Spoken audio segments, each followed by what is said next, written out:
সকালে ঘুম থেকে উঠে আজকে জ্বালানাগুলো খোলাবো। আর আসসালামু আলাইকুম। আজকে সকাল সকাল ভিডিওটা শুরু করে দিলাম। তো এখন জ্বালানা খুলে আনব। আর এখন ঘুম থেকে উঠছি, ঘুম থেকে উঠে আর মহিলাদের আর কাজ কি, এগুলোই তো চিন্তা ভাবনা। তো দেখি কি সুন্দর রৌদ্র উঠছে আজকে, দেখেন। আর এদিকে রৌদ্র উঠছে, আমি একটু চিন্তা করতেছি যে অনেকদিন ধরে মাথায় তেল দেওয়া হয় না, তো এখন একটু মাথায় তেল দেবো। সচরাচর আমি কিন্তু সবসময় তেল দেই না। আর আজকে পরোটা কিংবা রুটি এগুলো ভাজি না, একটা আজকে ভাত ভাগার দিচ্ছি আর ডিম ভাজি করছি, এটাই ছিল আজকের নাস্তা। আজকাল অত ভেজাল টাজাল করিনি। তারপরে দেখি এত সুন্দর রোদ, আবার এদিকে দেখি বৃষ্টি পড়তেছে। তো আমরা ছোটোকালে এটাকে বলতাম যে শিয়ালের বিয়ে, হ্যাঁ এটা বলতাম। তো এই তো নাস্তা রেডি বলতে বলতে এদিকে বৃষ্টি কিছুক্ষণ পর থেমে গেছে। থেমে যাওয়ার পর আমি ছাদে আসছি। আর ছাদে আসার পর আজকে যে হয়েছে, এটা কি বলে আপনি মিষ্টি আলু শাক হয়েছে। তো মিষ্টি আলু শাক নিতে আসছি, কারণ 2-3 দিন অনেক রৌদ্র পড়ছে। আর রৌদ্র পড়ার কারণে মিষ্টি আলু মানে শাকটা নষ্ট হয়ে যেতেছে, পাতাটা হলুদ হলুদ হয়ে যেতেছে। তো এই কারণে চিন্তা করছি যে আজকে নিয়ে রান্না করব। তো আজকে রান্না করব দেখি ইলিশ মাছের মাথা দিয়ে। এর আগে 2বার নেওয়া হয়েছে, এটা নিয়ে 3বার মিষ্টি আলু শাক নিলাম। আর এখানে 2 রকমের পাতা আছে মিষ্টি আলু আর কি, জাতের 2 রকমের পাতা, একটা হচ্ছে কাংড়ি কাটা, একটা হচ্ছে সুন্দর গোল গোল পান পাতার মতো। তো 2বার রান্না করছি, 2বার নিয়ে রান্না করছি শুটকি দিয়ে, চাপা শুটকি দিয়ে। আজকে মাছের মাথা দিয়ে রান্না করব। তো কীভাবে রান্না করব সম্পূর্ণটা ভিডিওটা যদি আপনারা দেখেন তাহলে বুঝতে পারবেন যে আমি কী দিয়ে রান্না করি। তো এই তো অনেকগুলো মিষ্টি আলুর শাকই নেওয়া হয়ে গেল। এই আলু শাকটা কিন্তু খেতে অনেক মজা, অনেকেই খান জানেন, আর অনেকেই হয়তো খান না, কিন্তু যারা না জানেন অবশ্যই আপনারা একদিন ট্রাই করবেন। এদিকে এত বৃষ্টি হয়েছে, তারপর আমি যে ছাদে কাপড় চোপড় শুকা দিয়ে দিছি। নিয়ে আসার পর এখন শাকগুলোকে ভালো করে বাইছা নেব। এটা বাছার তেমন কোনো কিছু নাই, শুধু পাতাগুলো সুন্দর করে ছিঁড়ে নিলে হয়ে যাবে। আর ডাঁটিগুলো শক্ত থাকলে নেওয়া দরকার নাই, আর যদি ডাঁটিগুলো নরম থাকে তাহলে নেবেন, সুন্দর সিদ্ধ হবে। তো এর কীভাবে করে ছিঁড়ে নিতেছি এই যে দেখেন। তারপরে এখানে সুন্দর করে হাত দিয়ে ছিঁড়ে একটু ধুয়ে নিলাম, আর বড়তেও লাগে নেই ছেঁড়ার জন্য। তো ভালো করে একটু ধুয়ে নিয়েছি, যেহেতু বৃষ্টি পড়ছে একটু ধুলাবালু আছে, এই কারণে সুন্দর করে ধুয়ে নিতেছি। তো কীভাবে রান্না করবো এখন তো আপনাদেরকে দেখাবো। তো একটা কড়াই নিয়েছি, তারপর পর্যাপ্ত পরিমাণ তেল, পেঁয়াজ, কিছুটা কাঁচামরিচ চিড়ে নিয়েছি, সাথে দিয়েছি লবণ, হলুদের গুঁড়া, আর অল্প একটু পানি। আর একটা ইলিশ মাছের মাথা দিচ্ছি আমি, যেহেতু শাকটা অনেক অল্প হয়ে যাবে, শাকটা কিন্তু একটা অল্প হয়ে যাবে। মশলাটাকে ভালো করে কষা নিয়েছি, সাথে আমি মাছটাকে একটু ভাঙা ভাঙা করে নিয়েছি।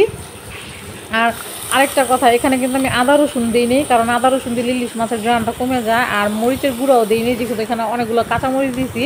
তো এই তো শাকগুলো সব কড়াইতে দিয়ে দিলাম, দিয়ে একটা সরা দিয়ে ঢাকনা দিয়ে দিব, যাতে শাকগুলো সুন্দর নেতা যায়।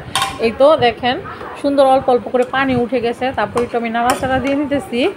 মানে এতগুলো শাক কতটুকু হয়ে গেছে, তো আমাদের একবেলা হয়ে যাবে, সবার অল্প অল্প করে একটু একটু করে হয়ে যাবে। আর গাছে টাটকা শাক তো তো কী করা। আর এদিকে মাছালা এক ভাই আসছে, তো ওনার থেকে এই যে হাফ কেজি চিংড়ি মাছ নিয়েছি 200 টাকা দিয়ে, 400 টাকা কেজি আনছিল, তো হাফ কেজি 200 টাকা দিয়ে নিয়েছি।